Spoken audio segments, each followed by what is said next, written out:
Boa noite, são 18h58 do dia 1º de dezembro de 2022.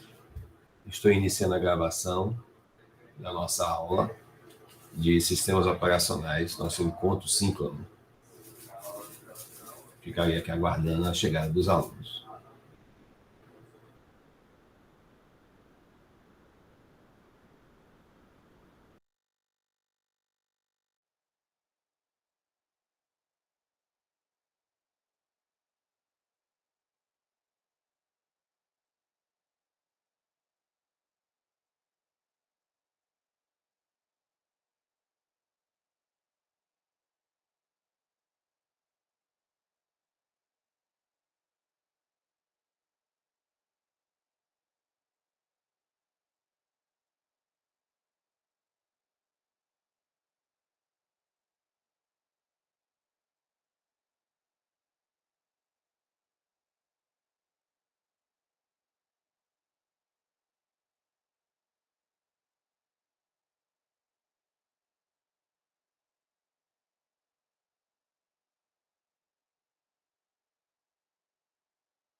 Boa noite, Gustavo. Seja bem-vindo.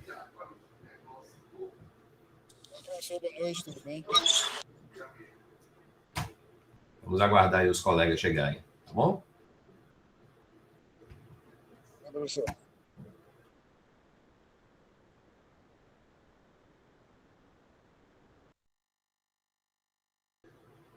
Boa noite, Angélica. Seja bem-vinda. Boa noite, professor. Estamos aqui aguardando o pessoal chegar, tá bom? Mais um tempinho. Se não chegar, a gente começa. Mas vamos dar até umas... São 7h04, né? Vamos esperar aí mais uns 3 a 4 minutinhos. Tudo bem?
Pessoal, se vocês não se incomodarem, eu estou pensando em começar, porque o pessoal não chegou ainda, são 7h08.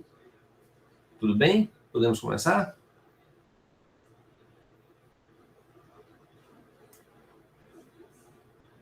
Pode sim.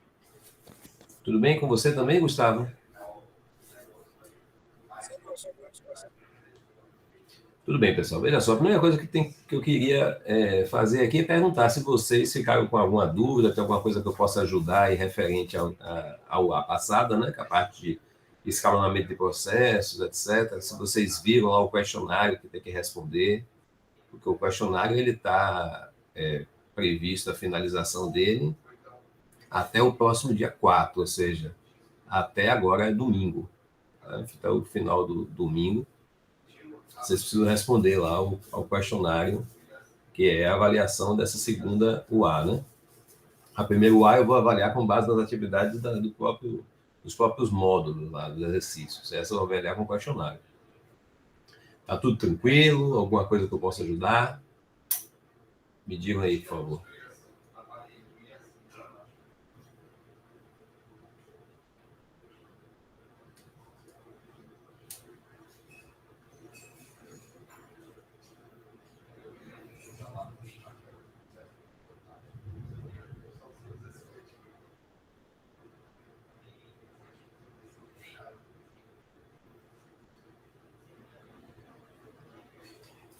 Vocês, então, não tem nenhum comentário, é isso? Eu posso seguir adiante, vocês não querem apresentar nenhuma dúvida. Só me diga sim aí para a gente seguir, por favor.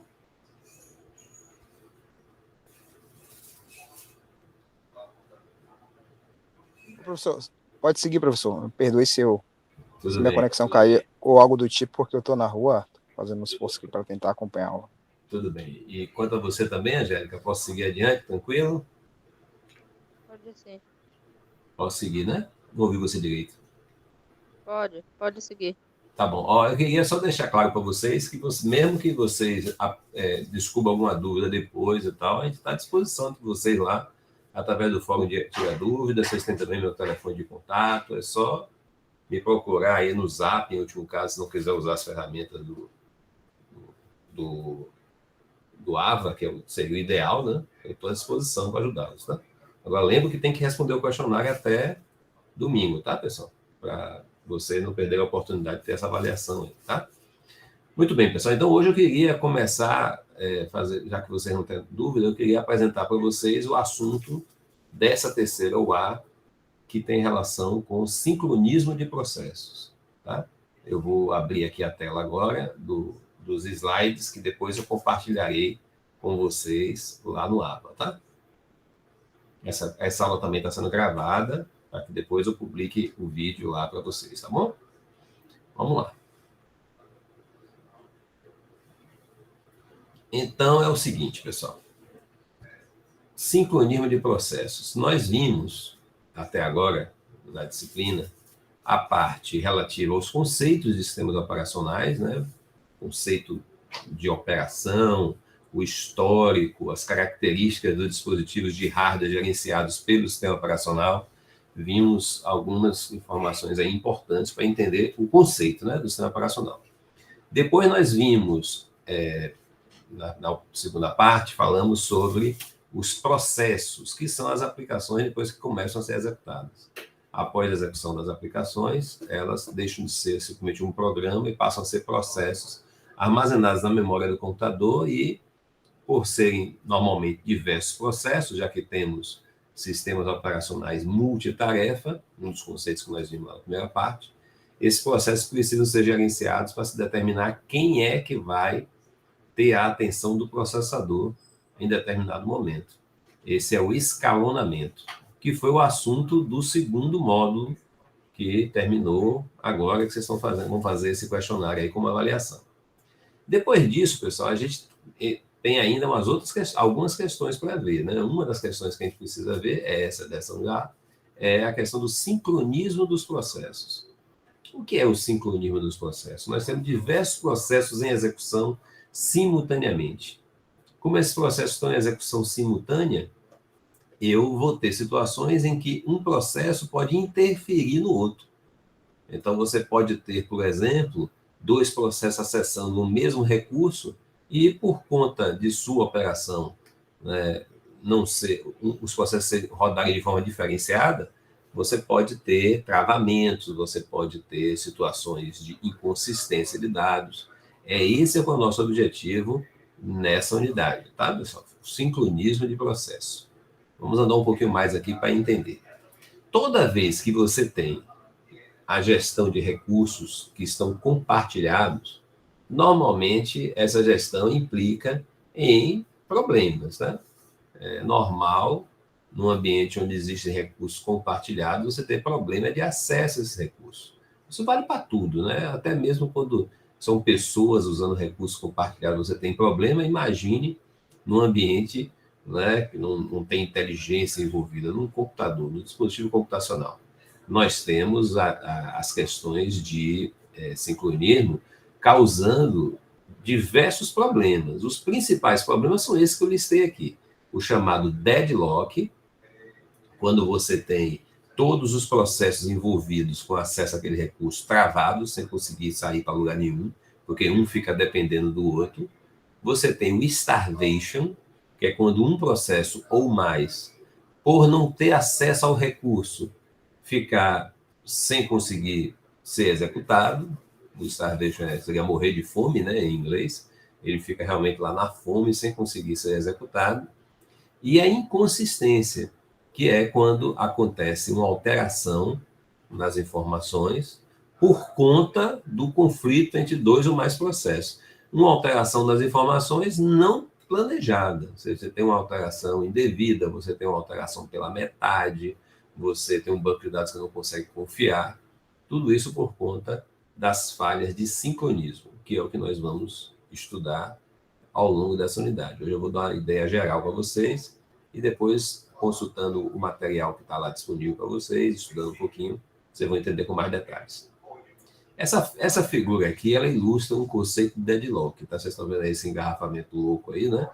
Esse engarrafamento mostra a situação de deadlock. Aqui é comum, aqui na nossa cidade, aqui, como eu moro aqui em Salvador, você ter situações como essa, né? Quando as pessoas estão com muita pressa no trânsito, invadem o cruzamento, fecha o sinal, aí ninguém consegue andar, nem quem está querendo, nem está com pressa, nem quem está sem pressa. É essa situação aqui, todos querem andar, mas na situação em que ficou, na prática ninguém consegue ir para lugar nenhum, porque todo mundo está com muita pressa, na prática ninguém consegue sair. O deadlock é mais ou menos isso. Quando dois processos tentam usar o mesmo recurso, sem coordenação, sem consistência, sem gerenciamento, na prática, os dois ficam dependendo um do outro e não conseguem avançar. Então, esse exemplo, essa figura aí, embora seja meio caótico, representa o conceito de deadlock. Vou dar um exemplo melhor, pessoal, através de uma figurinha. Então, o texto, mas vou mostrar uma figurinha que fica mais fácil. Imagine que eu tenho aqui, num sistema operacional, dois processos em execução, o processo 1 e o processo 2. Esses dois processos precisam ter acesso simultâneo a recursos compartilhados, o recurso A e o recurso B. Imagine que a sequência que ocorre é exatamente a seguinte. O processo 1 pede acesso ao recurso A. Como o recurso A está livre, é concedido o acesso ao recurso A para o processo 1. Então, o processo 1 pega aquele recurso, pega para ele, reserva e começa a usar. No momento que o processo começa a usar um determinado recurso, qualquer outro processo que deseja usar aquele recurso tem que esperar o término da operação. Você não permite que dois processos usem o mesmo recurso ao mesmo tempo. Então, ele vai ficar lá parado, travado, aguardando o final da execução do processo 1 e a liberação do recurso para outros processos. Imagine que, ao mesmo tempo, o processo 2 requisita acesso ao recurso B. Então, como o recurso B está livre, vai acontecer a mesma coisa. Eu não vou ter problema nenhum, o recurso B vai ser alocado ao processo 2, e enquanto o processo 2 estiver utilizando o recurso B, ele vai ficar para uso exclusivo, ninguém tem acesso ao recurso B. Ok? Por enquanto, tudo bem. Mas imagine que isso aqui acontece em tempos, no mesmo tempo, ou de forma bem próxima, de forma que logo em seguida o processo A, ou o processo B, desculpa, ele requisita acesso, o processo 1, desculpa, o processo 1 requisita acesso ao recurso B. Tudo bem, ele está requisitando acesso, não pode acessar no momento, né, deu um sinal vermelho aqui para ele, porque aquele recurso está alocado para o processo 2. Então, ele vai ficar aguardando a liberação do recurso B, para poder continuar a sua execução. Se, ao mesmo tempo, né, ou seja, de forma simultânea, o processo 2 requisitar acesso ao recurso A, ele também vai ficar parado esperando a liberação do recurso A. Se você observar esse desenho, você tem um deadlock, porque nem o processo 1 vai conseguir andar, porque ele depende da liberação do recurso B, nem o processo 2 vai conseguir andar, porque depende da liberação do recurso A. E esses recursos estão alocados ao outro processo. Então, tem aquela situação em que os dois processos vão ficar travados, um esperando pelo outro. É o chamado deadlock. Essa é uma das situações provocadas por falha de sincronismo entre processos. O outro problema que nós falamos é o problema de starvation. Quando nós estudamos o escalonamento ao longo da unidade passada, a gente viu que a política de escalonamento ela pode isolar alguns processos. Eles não são nunca, quase nunca escalonados. Eles não ficam disponíveis. Por quê? Porque um outro processo teve mais prioridade.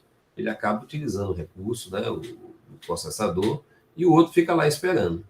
Em alguns métodos de escalonamento, principalmente aqueles que estabelecem critérios de prioridade, muitas vezes os processos menos prioritários ficam aguardando por muito tempo. Quando isso acontece, você tem o starvation, ou seja, o processo está lá disponível, mas não consegue rodar. Tá?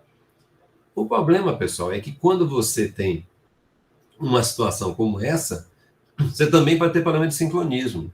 Por quê? Porque aquele processo que depende do recurso, ele também vai ficar parado. Então, o starvation pode ser provocado não apenas pela política de escalonamento, como também pelo acesso a recursos compartilhados. É um segundo problema, que a gente tinha listado 3, né? É um segundo problema que pode provocar falhas devido a sincronismo.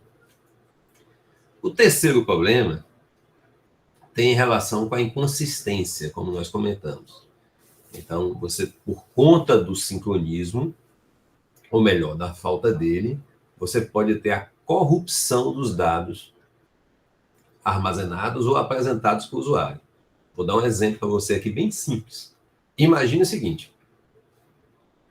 Imagine 2 processos acessando a mesma tabela em um banco de dados. Um dos processos está imprimindo um relatório, por exemplo. Então, ele vai, imprime o primeiro registro da tabela, depois imprime o segundo, depois imprime o terceiro. Cada registro da tabela ele faz uma consulta no banco de dados para recuperar a informação dos registros. Então, ele consulta, pega o registro 1, pega o registro 2, pega o registro 3, pega o registro 4. Enquanto ele está fazendo isso e imprimindo, é possível que um outro processo qualquer altere uma daquelas informações. Então, imagine que ele está imprimindo uma relação de contas a pagar de uma determinada empresa. Só que enquanto ele está fazendo o relatório de contas a pagar, imprimindo as diversas contas a pagar, um outro processo pode estar alterando o valor de uma das contas a pagar que já foi impresso. Então, você está lá imprimindo, mas ao mesmo tempo tem um processo alterando o valor. Então, aquela conta a pagar, que no relatório está lá, por exemplo, R$1.000, está impresso, já imprimiu ela, já está lá na frente, o outro processo pode ter alterado, não é 1.000 não, é 950. Aí ele altera para 950. Pelo fato daquela linha já ter sido impresso com R$1.000, né, ele não vai mudar para 950, vai ficar R$1.000 lá no relatório. No final do relatório, quando o processo A terminar toda a impressão do relatório, ele faz uma consulta ao banco de dados para perguntar qual é o total a pagar naquele período. O que o banco de dados vai responder? Ele vai somar todas as contas impressas, mas ele, nessa operação de soma, ele não vai somar mais R$1.000, ele vai somar 950. Porque é o valor correto agora. Então, o valor da soma que vai ser impresso no final do relatório, ele não vai bater com a soma efetiva do que está impresso. Você tem uma inconsistência. Apesar do relatório indicar uma soma de X, se você pegar a calculadora lá e fizer a conta, vai dar um número diferente. Porque ocorreu uma alteração do registro durante a impressão do relatório. Então, toda vez que você tem um ambiente onde mais de um processo acessa o mesmo recurso, você corre risco de inconsistência, porque você pode estar tendo alteração de informações ao mesmo tempo em 2 ou mais processos. A inconsistência nesse caso do relatório é um exemplo, mas pode acontecer casos muito mais graves. Na prática, o relatório está errado, né? Já é um caso grave, mas você pode ter situações ainda mais graves devido à inconsistência. Vamos lá. O problema da consistência e do sincronismo, ele muitas vezes é tratado, né, nos livros e nos trabalhos por problemas clássicos. Eu recomendo, inclusive, se vocês tiverem interesse, né, que vocês dêem uma pesquisada nesse assunto aí, pessoal. Os problemas clássicos do produtor e consumidor e do jantar dos filósofos. São 2 problemas específicos de tratamento de sincronismo que demonstram muito bem essa situação onde você tem deadlock, ou tem starvation, ou tem falha de sincronismo, por ter vários processos rodando ao mesmo tempo. Como essas situações, né, de falha de sincronismo são normalmente comuns apenas em processos específicos, estudar um desses problemas clássicos pode mostrar para vocês, na prática, inclusive carregando o programa lá para rodar no seu computador e tudo, o que é que pode acontecer se você não se preocupar com o sincronismo. Então, fiquei como curiosidade. Eu tenho até alguns slides que eu vou deixar para vocês explicando como é que são essas situações, tá, pessoal? Vou passar aqui rapidamente, mas vou deixar para vocês lerem, quem quiser tiver curiosidade para conhecer esses problemas clássicos. Basicamente, ele explica o que são os problemas. Quem tiver interesse de buscar um exemplo clássico, fique à vontade. Vamos continuar. Como hoje a gente quer dar uma ideia superficial para vocês estudarem depois, né? Vamos falar da questão como é que nós podemos resolver problemas de sincronismo. Existem soluções de sincronismo, pessoal, que são baseadas apenas em software. E existem soluções de sincronismo que exigem também intervenções de hardware. Então, muitas vezes as soluções envolvem hardware e software, não apenas software, tá? A solução tem que envolver alguma característica de hardware do dispositivo computacional. A gente não consegue resolver apenas com software. Tá? É isso que eu vou mostrar para vocês. Para a gente tratar o sincronismo, existem vários métodos, mas um dos métodos mais comuns é o método da definição da região crítica. O que é isso? Dentro do seu código deve existir uma região dele, um trecho do seu código, onde a execução simultânea por mais de um usuário, por mais de um processo, pode provocar as falhas que nós acabamos de ver, seja de deadlock, seja de starvation, seja de falha de consistência.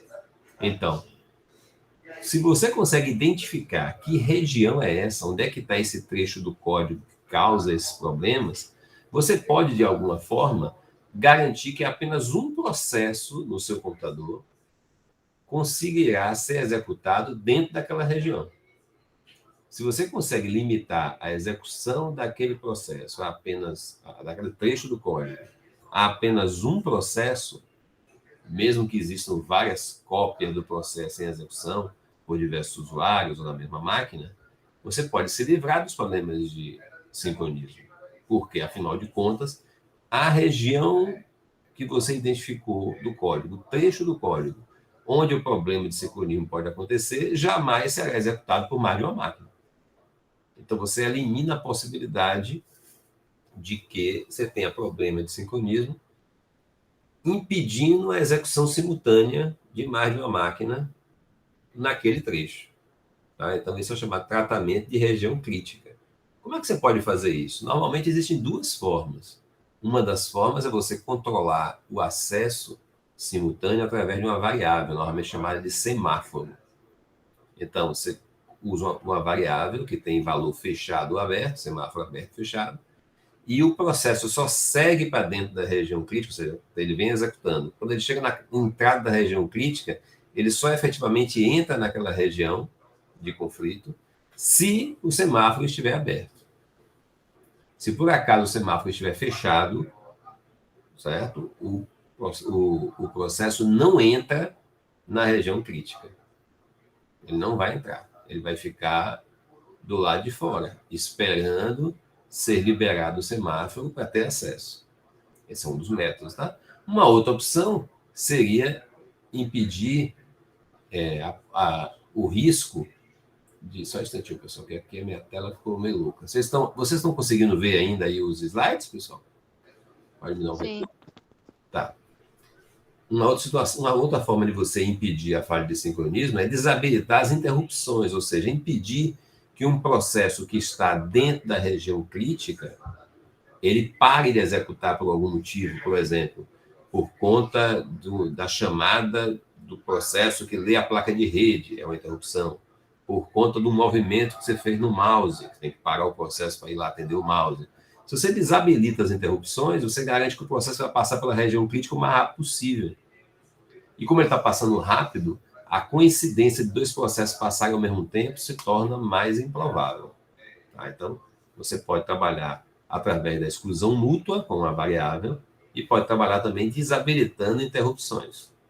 Tá? A gente vai ver como é que isso funciona com mais detalhe daqui a pouquinho, mas nessa situação você vai ter apenas um processo em execução dentro daquela região e o outro processo, ou todos os outros, pode ser mais de um, vão ficar aguardando na entrada da região crítica até que aquele processo que está lá dentro termine o que tem que fazer, para que não ocorra falha de sincronismo. Então, você vai ficar aguardando ele terminar o trabalho dele. Quando ele terminar o trabalho dele, o outro processo, ou os outros processos que estão esperando, vão ser liberados.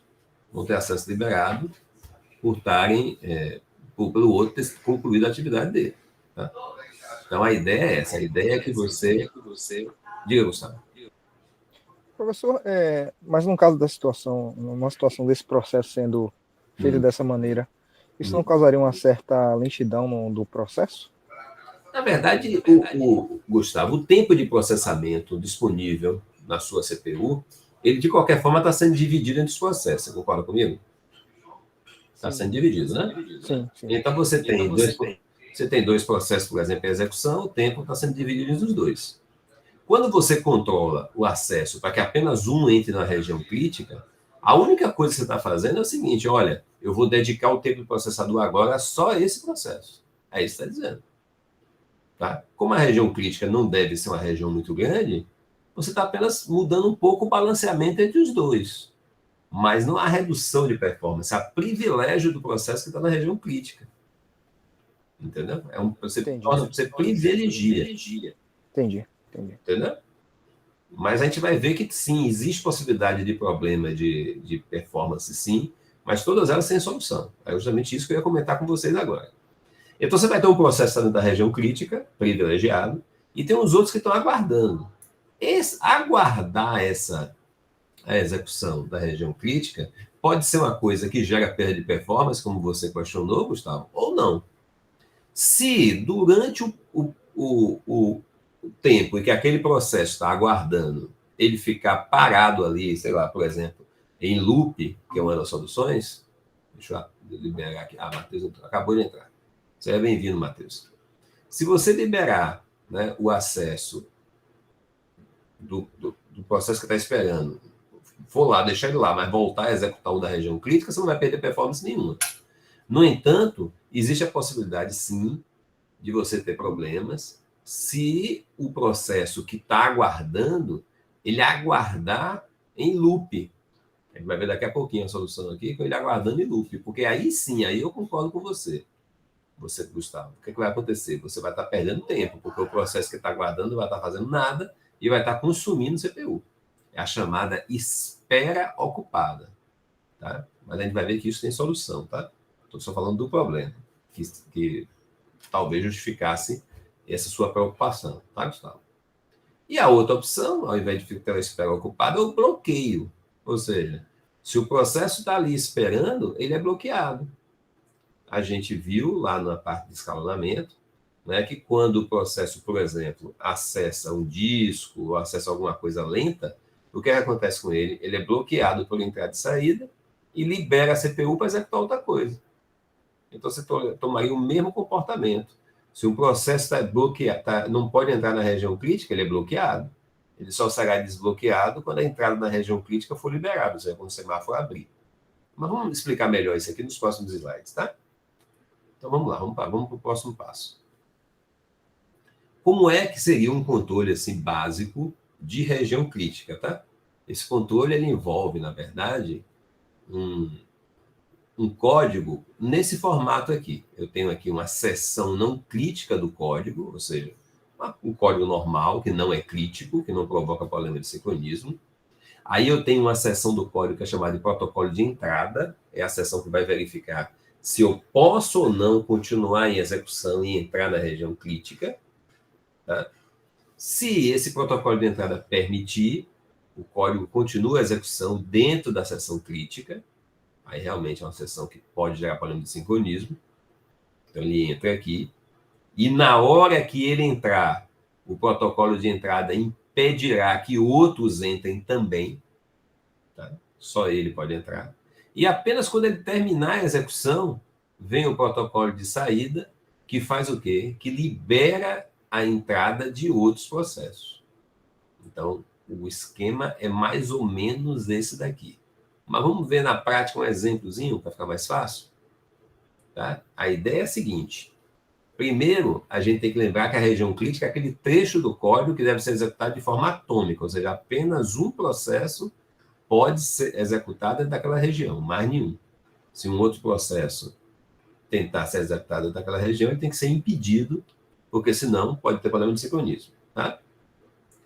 Quais são as metas? A ideia é que apenas um processo fique dentro da região crítica, sendo executado de forma exclusiva, chamada exclusão mútua. Né? Segundo, se o processo estiver dentro da região crítica, que ele faça tudo bem rapidamente, para liberar logo a região crítica para os outros processos, para não gerar perda de performance, como o Gustavo estava preocupado. Então, não deve haver interrupção, por exemplo. Não deve haver risco do processo ficar em loop. Você tem que ter a região crítica muito bem desenvolvida para evitar um travamento do processo lá dentro. Porque se alguém travar dentro da região crítica, ninguém mais entra na região crítica. Tá? E outra coisa é a seguinte, ninguém que está fora da região crítica pode bloquear um processo que está lá dentro. Porque senão cai no problema que a gente falou anterior, né? Como é que fica isso na prática, pessoal? Olha só esse exemplo aqui. Eu desenhei aqui nesse slide dois processos, o processo T1 e o processo T2.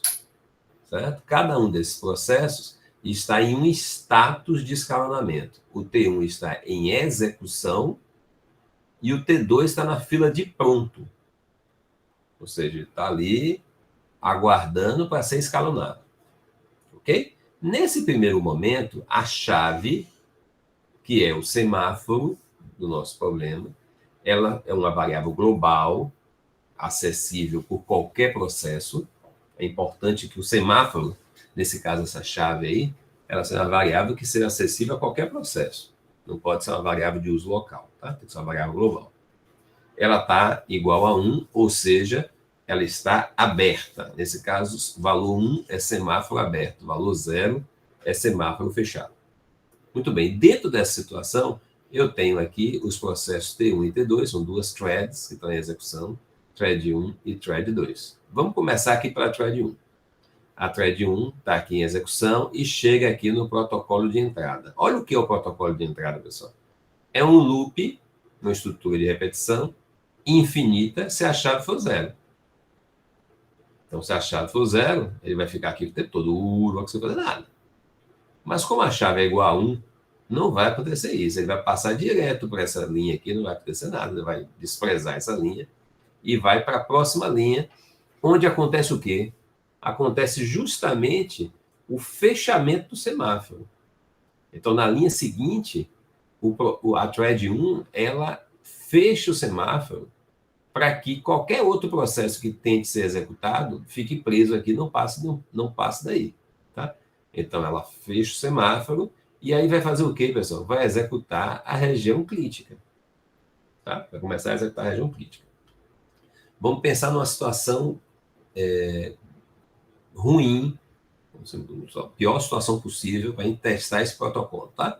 Então, eu estou lá executando a região crítica, e aí imagine que a região crítica, embora seja pequena, embora tenha sido bem dimensionada, embora você tenha tomado o maior cuidado do mundo para não ficar muito tempo lá, imagine que dentro da execução da região crítica acaba a sua fatia de tempo dada pelo escalonador. A gente viu que lá no escalonamento você tem protocolos que estabelecem um período de tempo máximo durante o qual o processo pode ser executado. Imagine que esse tempo acaba. Se esse tempo acabar, o processo tem que ser interrompido, não tem jeito. Então, o tempo acaba, e aí o que é que vai acontecer, pessoal? Os processos, a thread 1, ela vai ficar aqui dentro da região crítica, mas aguardando ser escalonada de novo, tá? Então, o que é que vai acontecer, pessoal? Vai haver uma inversão aqui, imagina que só tem esses dois. A thread 2 agora é que vai para a execução. Olha lá, toquei, ó, a thread 2 foi para a execução. E a thread 1, que estava em execução, ela foi para a fila de pronto, que acabou o tempo dela. E aí? O que é que acontece? A thread 1 continua dentro da região crítica, ela está na fila de pronto, não pode ser executada. E a thread 2 começa a execução. Na hora que ela começa a execução, logo na entrada da região crítica, ela encontra essa estrutura de repetição while aqui, que vai deixar ela presa aí dentro. Porque a chave é igual a 0, então vai ficar repetindo eternamente aí dentro desse laço, não vai sair nunca. Vai ficar aí. Aí é que vem a história que o Gustavo comentou. Isso é perda de tempo? É perda de tempo, sim. Porque você vai ter um processo rodando para fazer nada. Tomando o tempo da CPU para fazer nada. Mas a verdade é que, embora você esteja perdendo tempo, na prática você está protegendo contra a falha de sincronismo, né? A gente vai ver daqui a pouquinho que tem como você não perder tempo. Mas deixa ele chegar lá. Então, por enquanto, eu estou perdendo tempo, sim. Ele fica aqui. Ele vai ficar aqui até quando? Vai ficar aqui até acabar o tempo dado para o processo. Quando a fatia de quanto, o tempo de quanto do processo, que é o que foi definido pelo escalonador, acabar, o processo vai ser, como qualquer outro, vai voltar para a fila de pronto. Então, novamente, vai ter uma inversão aqui. Nesse exemplo, ele está considerando que tem apenas 2 processos. Se tivesse mais, sonado do mesmo jeito. Então, o T1 que está aqui agora vai voltar para a execução e o T2 é a fila de pronto. Quando ele voltar para a execução, voltar aqui, vai continuar executando a região crítica. Parou no meio, mas vai continuar executando. Até o quê? Até ele chegar no protocolo de fechamento. Quando ele chegar no protocolo de fechamento, a região crítica vai ser aberta, ou seja, o semáforo vai ser aberto. Ele já passou pela região crítica e o semáforo abriu. Ele mesmo abriu o semáforo e continua a execução lá. Lá na frente, depois que passou pela região crítica, em algum momento vai acabar o tempo de novo. Quando acabar o tempo, vai entrar em preempção por tempo, né? Ou seja, vai interromper, vai inverter de novo T1 e T2, aí você vai ter T2 de novo para execução e T1 na fila de pronto. Quando o T2 for para execução, o que é que vai acontecer, pessoal? Ele não vai ficar mais preso aqui, porque chave agora já é igual a 1. Então, ele vai passar, vai fechar o semáforo, chave igual a 0, vai para a região crítica e vai executar a região crítica, mas vai executar a região crítica sozinho, ou, melhor falando, em status de exclusão mútua. Apenas ele pode ser executado naquele momento. E aí segue o processo do mesmo jeito que a gente tinha visto antes. Ele vai terminar a região crítica, vai abrir o semáforo e qualquer outro processo que queira entrar vai encontrar a chave aberta. Se ele for interrompido dentro da região crítica por algum motivo, como por exemplo por tempo, o que é que vai acontecer? Os outros processos que tentarem entrar não vão conseguir porque a chave está fechada. Isso aqui exemplifica a situação. Eu queria só relembrar umas coisas importantes. Veja só. O fato dessa situação ter acontecido desse jeito é uma coincidência. É uma coincidência. Não é só porque você tem 2 processos em execução que eles são conflitantes em termos de sincronismo. O primeiro ponto é esse. Segundo, mesmo que eles sejam conflitantes quanto ao sincronismo, isso não quer dizer que os dois vão ter em algum momento a execução simultânea na região crítica, mesmo que você não controlasse nada. Pode ser que, pelo fato de eles estarem rodando em tempos diferentes, os dois passam pela região crítica em momentos diferentes. Aí vem a terceira hipótese, que é essa daí. Ou seja, os dois estão executando ao mesmo tempo e os dois tentam usar a região crítica simultaneamente. É para isso que existe esse protocolo. Esse protocolo é para prever o risco do sincronismo se todas essas coincidências acontecerem. Então, a gente não pode considerar que só porque tem mais de um processo e tem uma região crítica que vai ter problema de sincronismo. Não, às vezes não acontece nunca. O problema de sincronismo é algo que acontece eventualmente. É claro que nós, enquanto programadores, temos que nos preocupar com essa possibilidade. Se existe uma região crítica, para que seu programa seja estável, você tem que proteger aquela região crítica da execução simultânea para que você não tenha falha de sincronismo. Então, complementando um pouco mais ainda a resposta que eu dei a Gustavo, você não vai ter obrigatoriamente problema de performance. Você só vai ter problema de performance, Gustavo, se acontecer essa série de coincidências que nós falamos aqui. Ok, pessoal? Por enquanto está tranquilo, vocês me liberam para continuar ou tem alguma dúvida? Pode continuar, professor. Posso continuar, né? Tudo bem. Matheus chegou depois aí, seja bem-vindo. Matheus, qualquer dúvida que tiver, é só me procurar. Aqui que a gente interrompe e explica, tá? Então, vamos lá. Vamos continuar. Boa noite, professor. Eu cheguei atrasado, eu estava trabalhando aí. Eu sei, imagina, é difícil mesmo. Mas fica à vontade, tá, Matheus? Qualquer dúvida que Viu? tiver, é só interromper aí que a gente explica, tá? Tá Esse certo, material beleza. que eu estou apresentando, ele vai ser colocado no portal depois. A aula está sendo gravada também, então fique tranquilo que você vai ter acesso às informações depois. Belezinha, obrigado, professor. Então, vamos lá. Então, a gente está aqui, né, explicando para vocês a condição da exclusão mútua por um protocolo com semáforo bem simplesinho, nada de especial. Mas existe um problema, pessoal. A gente não descobre esse problema de imediato, mas existe uma situação em que, mesmo com todo esse cuidado, a gente tem, sim, a possibilidade de ter dois processos juntos na região crítica, pessoal. Isso pode acontecer, tá? Como é que isso pode acontecer?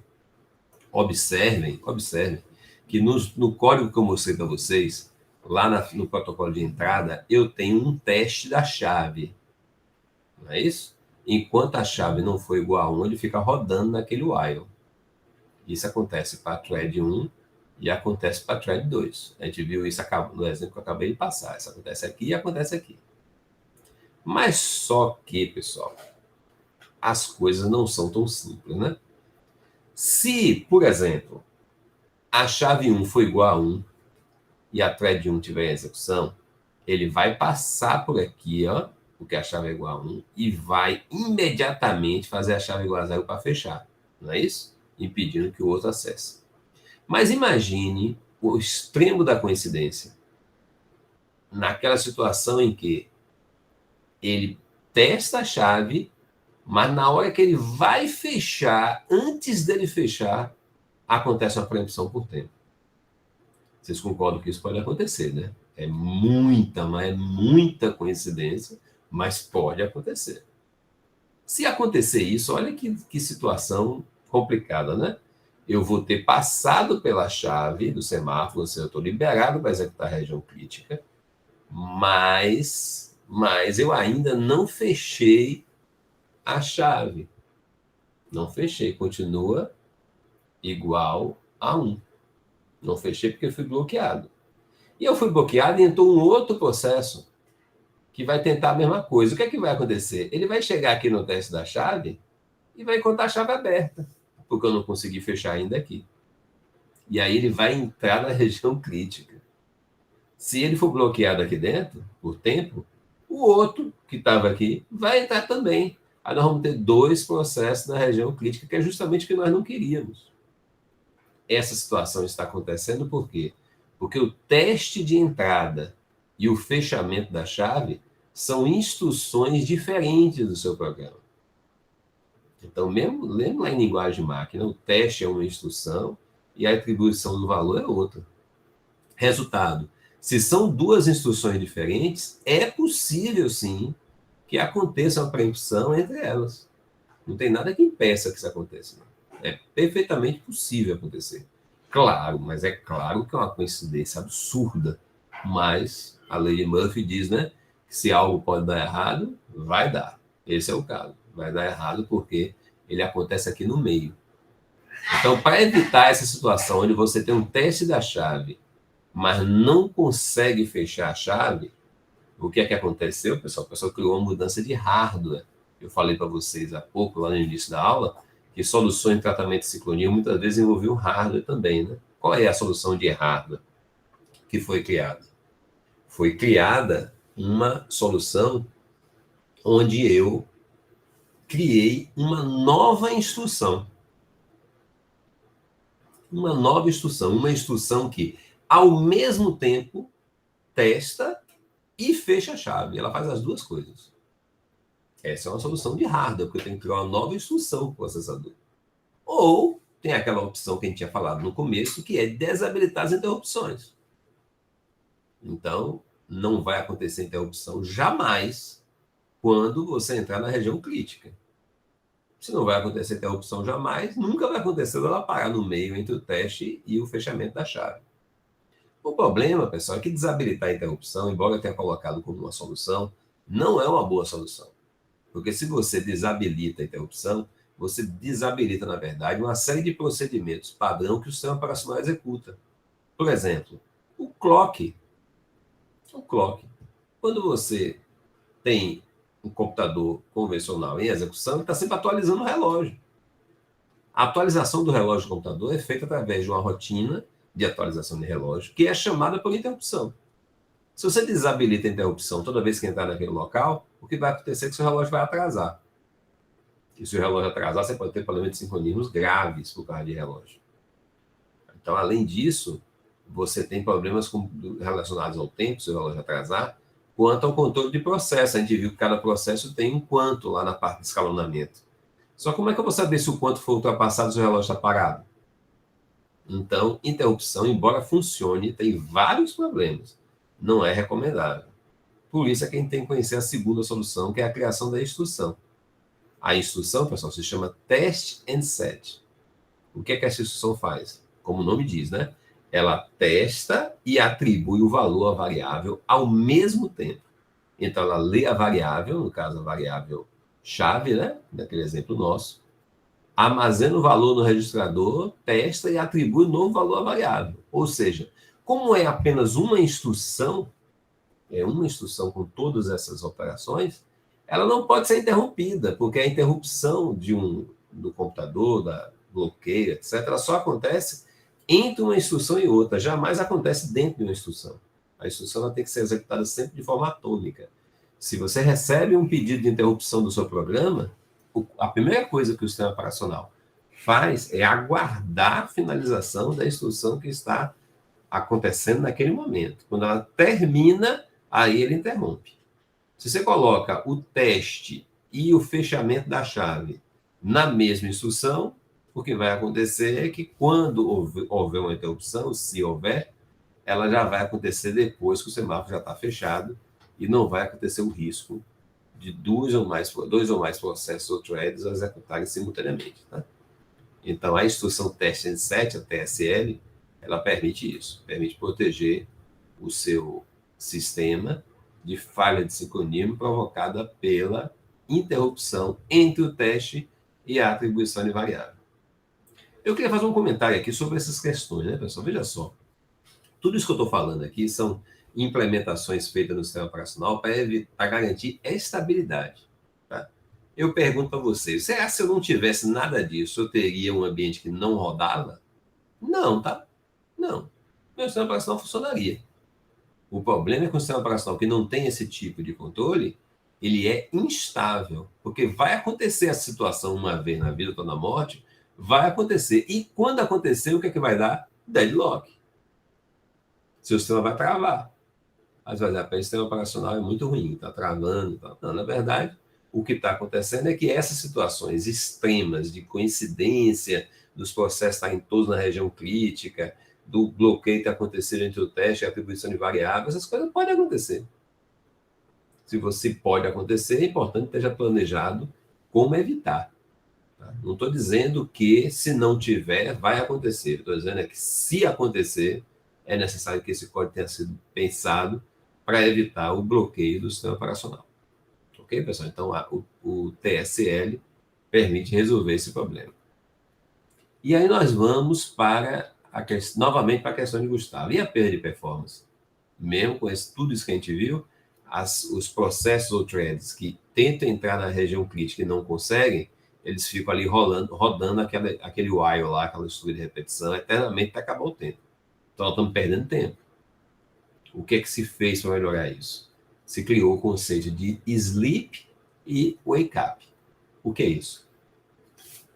Ao invés de ficar dentro daquele while ali o tempo todo, o que é que se fez? Você testa a chave E se a chave estiver fechada, ou seja, se o semáforo estiver lá em 0, ao invés de você ficar rodando, você coloca aquele processo para dormir. Você coloca ele em sleep. Colocar para dormir significa o quê? Bloquear ele. Ele é bloqueado. Então, é uma instrução que você coloca no seu programa, pedindo para que o processo que está em execução seja bloqueado. O próprio processo se bloqueia. Ele entra em sleep e é bloqueado. Pronto. Na hora que você bloqueia um processo que está tentando entrar na região crítica, ele não precisa mais ficar em loop, ele está bloqueado, então ele vai ficar lá aguardando o retorno. E naquela mesma rotina que você tem lá no fechamento, você vai fazer o chamado wake up, ou seja, você vai acordar todos os processos que estão dormindo para que eles voltem a tentar. Aí eles vão voltar a tentar, um deles vai entrar, e os outros que tentarem depois, fatalmente vão ser colocados de novo para dormir. E esse negócio de colocar para dormir e acordar demanda uma perda de tempo insignificante. Na prática, você não vai perder performance nenhuma se você implementa o Sleep Wake Up. Ou seja, tudo isso que a gente viu, né? O controle do semáforo, o TSL para fazer o teste junto com a atribuição de variável, e agora o Sleep Wake Up, constrói uma solução que implementa a exclusão mútua, evitando a possível ocorrência de colisões. Esse é o conceito. Você juntou tudo isso, juntou a TSL com o protocolo de exclusão mútua, né, com aquela estrutura de teste, e com o Sleep Wake Up, a gente cria uma solução que efetivamente funciona mesmo, impedindo que você tenha 2 ou mais processos sendo executados simultaneamente. Para você ver isso funcionando, eu repito, pessoal, tem aqueles problemas clássicos que eu comentei com vocês mais lá atrás, né? Que são os problemas do jantar dos filósofos e o problema do produtor e consumidor. São problemas clássicos que tem na internet, com código comentado, etc. Você pode pegar um problema desse e ver como é que o cara fez o código. Aí você vai ver dentro do código, vai se surpreender com instruções, sleep, wake up, com variável chamada semáforo, tudo que a gente falou aqui, vocês vão ver implementado no código. Eu recomendo muito a pesquisa dessa informação lá na internet, para você ver um código que usa esses conceitos de proteção contra a falha de sincronismo. Acho importante vocês conhecerem, porque efetivamente é o que se faz. Ok? Posso seguir adiante? Por enquanto está tranquilo, pessoal? Alguma dúvida? Pode seguir, professor. Ficou bem claro. Tá, então ótimo. Então vamos seguir mais alguns slides aqui para terminar essa parte de apresentação desse assunto novo de vocês, tá? Vamos lá. Outra forma de você evitar os problemas de sincronismo é estudar o seu código que você está desenvolvendo, né? As rotinas do sistema operacional, para que elas evitem a ocorrência do deadlock. Como é que você evita a ocorrência do deadlock, pessoal? Na verdade, parece muito fácil, tá? A gente vai descobrir que não é tão fácil assim, mas parece muito fácil, por quê? Porque existem algumas condições que necessariamente precisam acontecer de forma simultânea para que um deadlock aconteça. O que eu estou querendo dizer para vocês é o seguinte: para que um deadlock aconteça, para que você tenha essa falha de sincronismo, é necessário que, ao mesmo tempo, viu, pessoal? Ao mesmo tempo, aconteçam 4 condições. A chamada exclusão mútua, a posse-espera, a não preempção e a espera circular. Eu vou explicar para vocês as 4. Mas, se você conseguir evitar qualquer uma dessas 4 condições, ou seja, se você desenvolver o seu código, se você, quando for desenvolver a rotina lá no sistema operacional, se você tomar o cuidado de garantir que pelo menos uma dessas 4 condições não ocorrerá, você vai evitar a ocorrência da deadlock, que nunca vai acontecer. Então, aparentemente é fácil, né? São 4, não é possível que eu não consiga me livrar de uma, né? Mas quando a gente começar a explicar aqui, vocês vão ver que, infelizmente, todas as 4 são condições difíceis de evitar. É possível? É, mas são difíceis de evitar. Quais são elas? Exclusão mútua. Acabamos de ver a exclusão mútua. A exclusão mútua é aquela forma que você cria no seu programa para garantir que apenas um processo por vez pode alocar e manipular um recurso. A gente fez isso justamente para evitar a ocorrência do deadlock. Então foi isso que a gente fez, justamente para evitar. O problema é que quando você não faz isso, você não faz a exclusão mútua, não há como você garantir, por exemplo, que não vai ter problema de consistência. Porque você vai ter, efetivamente, em algumas situações, 2 ou mais processos rodando no mesmo código. Então, ou você cria uma outra forma de fazer o seu código, que mesmo com 2 processos rodando juntos, jamais ocorra um problema de sincronismo, ou você vai ter que usar a exclusão mútua. E se você usar a exclusão mútua, essa condição você não tirou. Essa é uma das condições para a ocorrência da deadlock. Você não tirou, ela continua lá. Vamos para a segunda. A segunda é a posse e espera. Toda vez que um processo qualquer tem a capacidade de alocar um recurso e não deixar que ninguém mais use, ao mesmo tempo em que espera por outro recurso, você tem a condição padrão para o deadlock. Para você evitar isso, você teria que ter aquela situação que ou você não reserva absolutamente nada para você, tudo que você pega está disponível para os outros, não bloqueia nada, ou então, se você bloquear alguma coisa para você, você não vai de forma alguma parar enquanto espera o recurso de alguém. Se o recurso não estiver disponível, você vai seguir sem ele.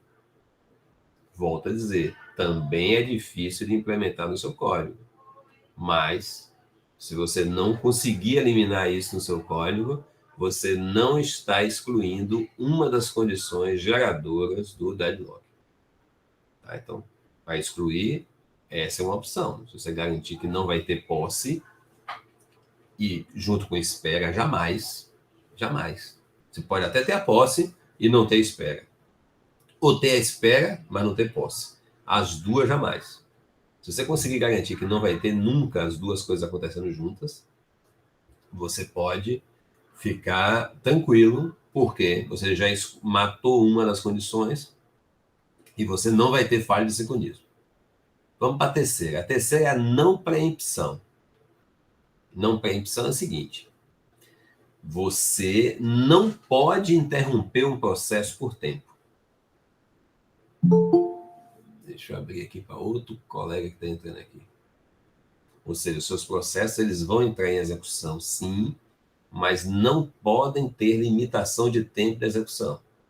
Então, todo aquele conceito que nós vimos no começo, seja bem-vindo, Marcelo. Todo aquele conceito que a gente viu lá no começo de sistema operacional preemptivo, ele é abandonado. Para você não ter preempção, o seu sistema operacional não pode ser preemptivo. E aí vocês devem lembrar dos testes de escalonamento, quando a gente usa método de escalonamento preemptivo, o desempenho aumenta muito. Então, se você abandona essa vantagem absurda do escalonamento preemptivo, você vai perder alguma coisa lá em desempenho do escalonamento. Em compensação, você pode ficar tranquilo, porque se não houver preempção, não tem como ter deadlock. Tá vendo? Mais uma condição que para tirar é complicado. Mais uma condição. Mas pode ser tirado com esse prejuízo, tá? Então, você também pode evitar isso. E a última, pessoal, a última é a chamada espera circular. A espera circular é o seguinte: se você espera por um recurso, né, e quem detém esse recurso espera para o outro, que espera para o outro, que é NN até, e no final, esse último recurso volta para você, que é exatamente aquele exemplo que nós vimos lá no comecinho, quando eu estava explicando o conceito de deadlock, né? O processo 1 pega o recurso A, o processo 2 pega o recurso B, aquele conceito que ficava rodando. Se você não tem a espera circular, ou seja, as coisas não voltam para o mesmo processo, você não tem também deadlock. Para você evitar a espera circular, a análise do código ela é muito complexa e muitas vezes é impossível você implementar. Em algumas situações, a única solução viável para seu código funcionar é fazer espera circular. Então, aí não é nem só a questão do programador querer fazer.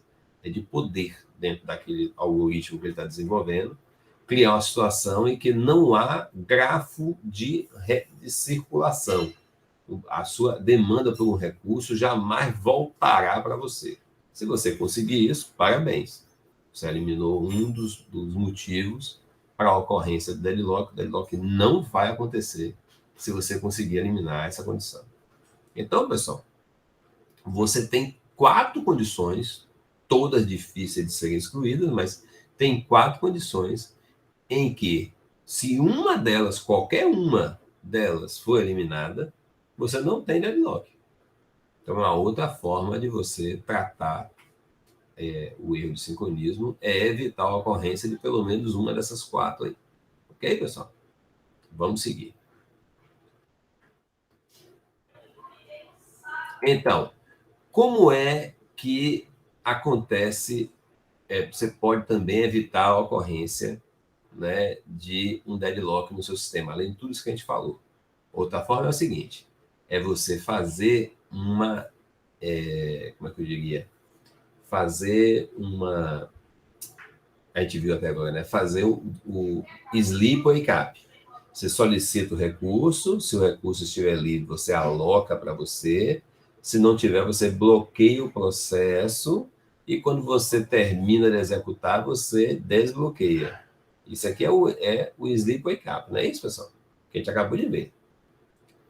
Para resolver o problema de sincronismo, o que os sistemas operacionais fazem? Ó, aviso logo a vocês. Sistema operacional, um software, né, como outro qualquer, extremamente bem desenvolvido, com várias rotinas, feitos por uma equipe especializada, né? Sabe o que, os grandes desenvolvedores de sistemas operacionais fazem? Tanto a Microsoft com seu Windows, quanto a comunidade livre com seu Unix, Linux, como a Apple com seu macOS, iOS, etc. Todas elas usam uma estratégia que é chamada estratégia da avestruz.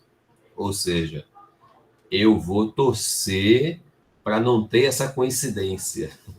A gente viu que a ocorrência de sincronia é uma falha provocada por uma coincidência de alocação de recursos. Se você toma o cuidado de evitar a coincidência da alocação de recursos, você não vai ter deadlock. Né? Mas só que não tomar o cuidado não quer dizer que você vai ter, não. É uma coincidência. Então, é aquela história. Você sabe que um dia na vida, seu macOS vai travar. Ou seu Windows vai travar. Ou seu Linux vai travar. E você vive com isso. Tudo bem. Ele vai travar sim, porque deadlock acontece, porque falha de sincronismo acontece. Eu vivo com isso. É a chamada estratégia do avestruz. Eu não trato o problema. Eu faço de conta que ele não existe. É o que os sistemas operacionais fazem. Tá? Uma outra opção de tratar é detectar a ocorrência do deadlock, quando ele acontecer, descobrir que aconteceu o deadlock e recuperar aquela situação. Então, a gente viu aí como evitar, né? Mas imagine que você não conseguiu evitar e o deadlock aconteceu. Tá, aconteceu, o que é que você faz? Você precisa descobrir isso. O sistema operacional precisa ter formas de descobrir que o deadlock aconteceu. Tem 2 processos lá travados, um dependendo do outro, eles não conseguem andar, né? Um fica dependendo do recurso do outro, não anda, e aí você precisa resolver isso. O sistema operacional tem que detectar que essa situação aconteceu, é relativamente fácil. Me dê só um minutinho, pessoal, para aí, só um instantinho, viu? Me dê um minuto.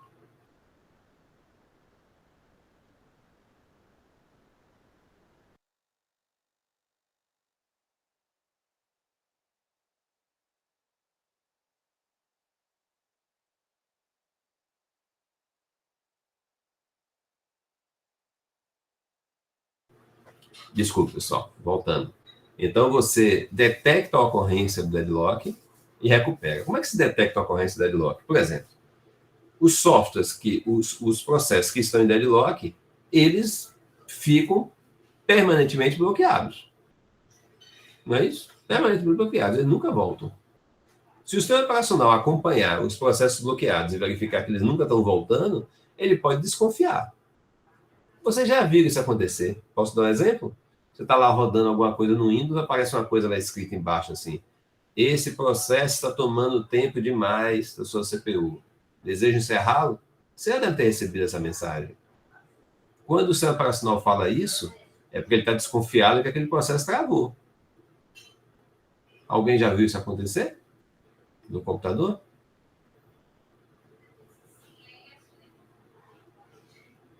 Algum de vocês, pessoal? Uma mensagem lá, olha, esse processo está tomando mais tempo do que deveria. Ou ninguém nunca viu? Não exatamente desse jeito, mas eu acredito que sim. Pois é, aparece uma mensagem escrita lá, uma mensagem. Isso mesmo. Então, essa mensagem está dizendo o quê? Olha, o sistema operacional já detectou, tem alguma coisa errada aqui. Esse cara parece que está travado.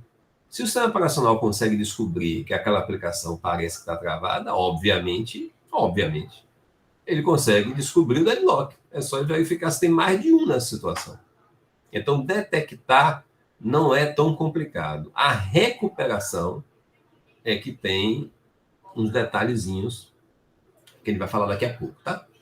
Outra opção é evitar dinamicamente a ocorrência alocando os recursos. A gente acabou de falar de algumas técnicas, tem outras também, que eu vou tentar falar no final, aí não sei se vai dar tempo. E a outra opção, a gente acabou de ver, é negar pelo menos uma das 4 condições fundamentais para a ocorrência do deadlock. Tá? Vamos agora avançar um pouquinho mais. Detectar, a gente já viu como é, né? Se tem um ciclo lá de travamento, é porque teve deadlock. Se você tem uma taxa de bloqueio muito alta, um tempo de espera muito significativo, é porque está tendo deadlock.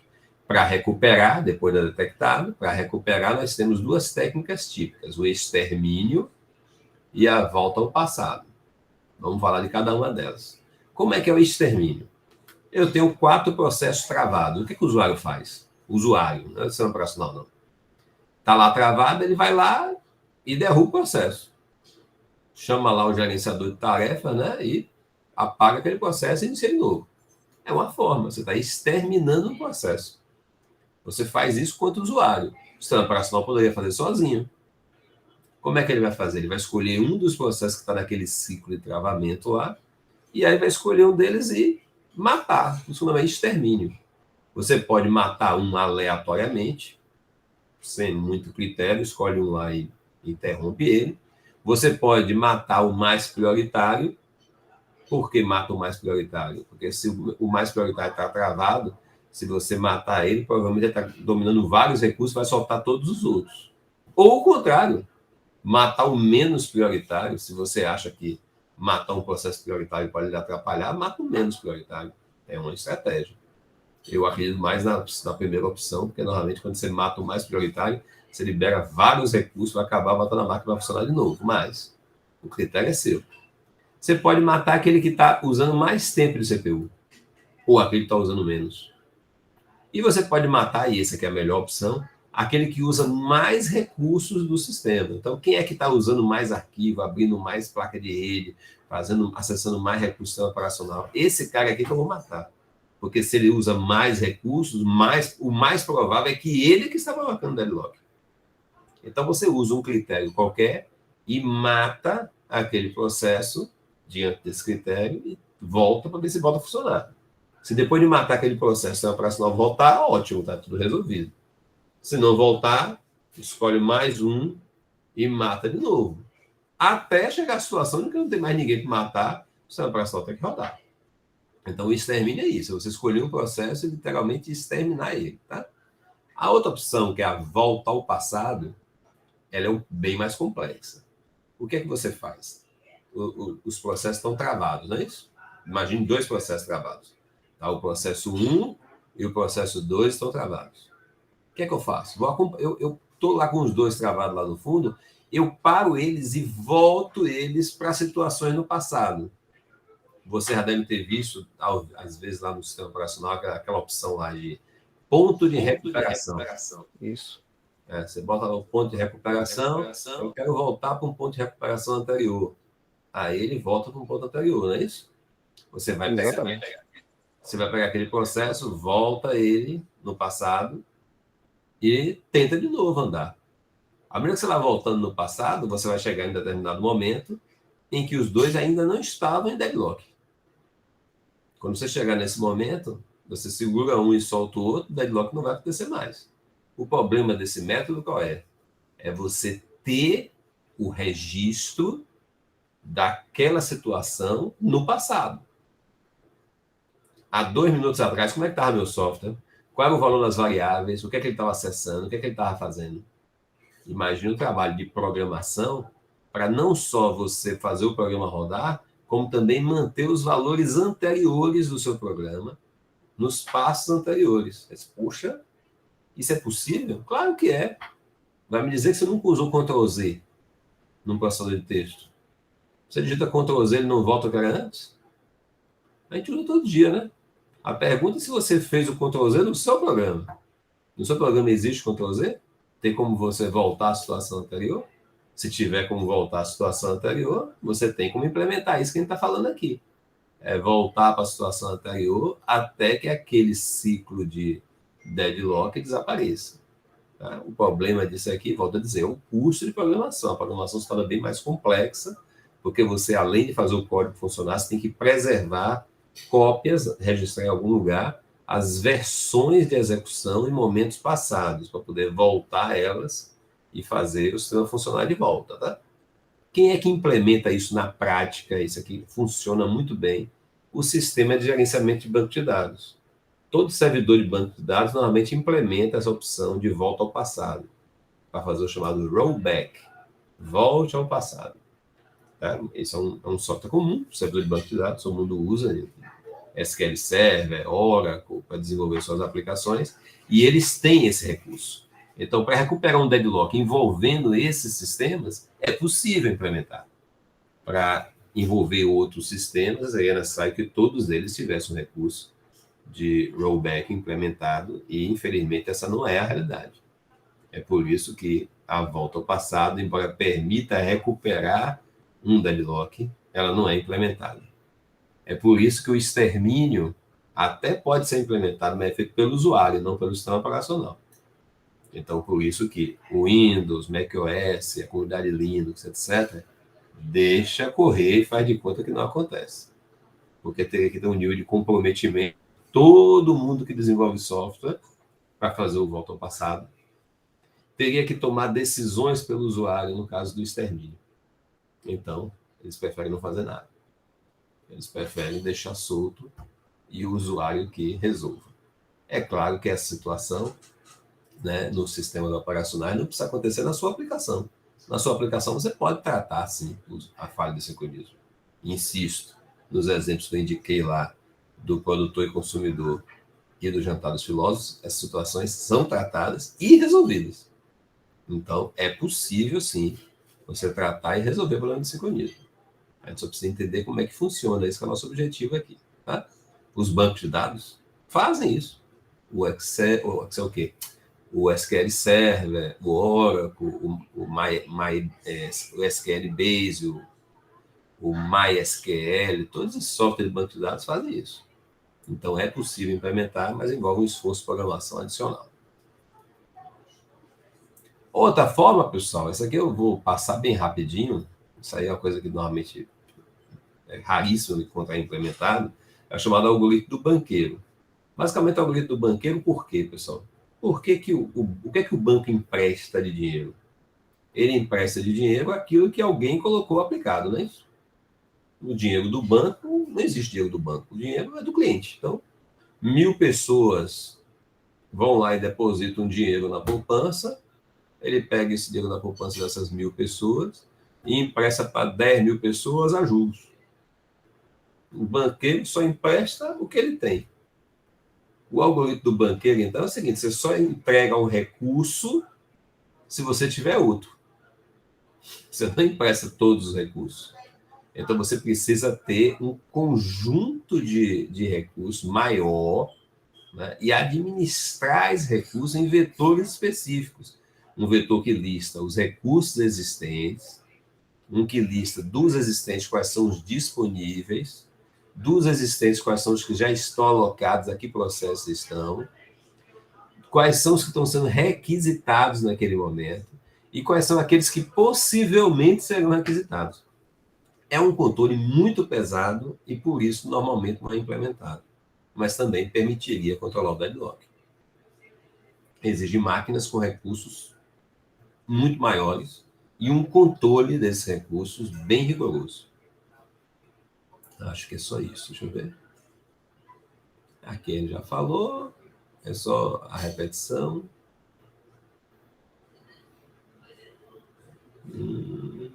Também.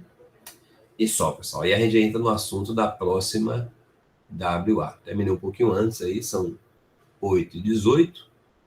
Conforme a gente conversou lá no início da nossa aula de hoje, do nosso encontro de hoje, esse encontro está sendo gravado. Eu vou aguardar, claro, né, que o Google Meet me mande o arquivo. Demora um pouquinho, tá, pessoal? Aí eu subo esse arquivo para o YouTube, pego o link e coloco esse link lá para vocês terem acesso no AVA, tá, pessoal? Para vocês consultarem. Vou insistir aqui, mais uma vez, tem um questionário à disposição de vocês lá, referente à segunda UA. Vocês precisam responder até o domingo, tá, pessoal? Até o final do domingo, até 23h59, porque esse questionário vai ser a avaliação dessa segunda UA. O da primeira UA vai ser a avaliação com base nos exercícios que vocês fizeram das próprias atividades. E essa terceira UA também vai ter um questionário desse que eu vou colocar depois para vocês responderem. Ok, pessoal? Alguma dúvida, algum esclarecimento? Ok, professor. Tudo certinho, então, pessoal? Podemos nos despedir? Alguém quer comentar alguma coisa?